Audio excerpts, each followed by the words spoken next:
Hello, this is a video for anybody that wants to give an assignment or test that will use Turnitin. Okay, so what you do when you add an activity here is not a normal assignment, but you want to go down to the Turnitin assignment. Okay, and you add that. It'll give us a page, give it a name, essay. Okay. Summary is optional if you want. Submission type, most likely it'll be like a Word document or something like that. So if you want to specify, you can specify that, or any submission type. Parts is usually just one part. You probably don't have to touch that. Size limit, usually 100 megabytes should be more than sufficient for any text document. Okay, these ones you can probably leave alone. What you might want to modify is this section here, the due date. Okay, so when you want this assignment to be due, do set the date and time for that. Again, as I mentioned in other places, be careful about midnight, because that can sometimes be confusing. When you put midnight, people will say, is that midnight the 19th or is that the 18th?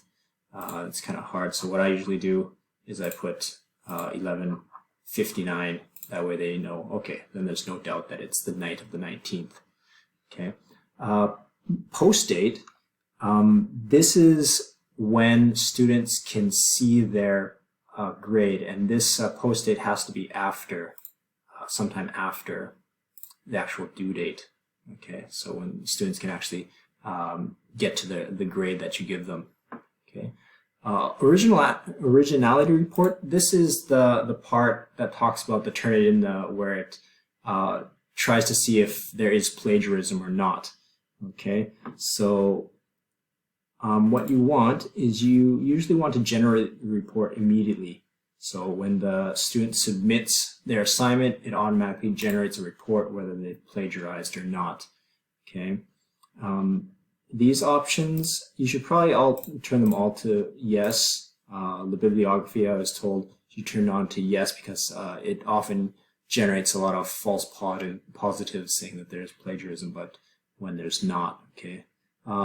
Exclude small matches. So if you include a number here, it will exclude up to that many words matched. So if you put like 10, they can have up to 10 words that match in a row, and it doesn't consider it plagiarism, but you probably won't need to touch that. You can probably just leave it alone.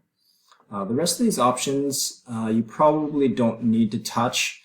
The restrict access, maybe if you want to have this assignment only available starting from a certain time.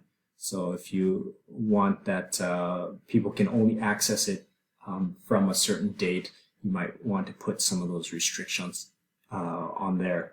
But apart from that, that's pretty much all there is to a Turnitin assignment.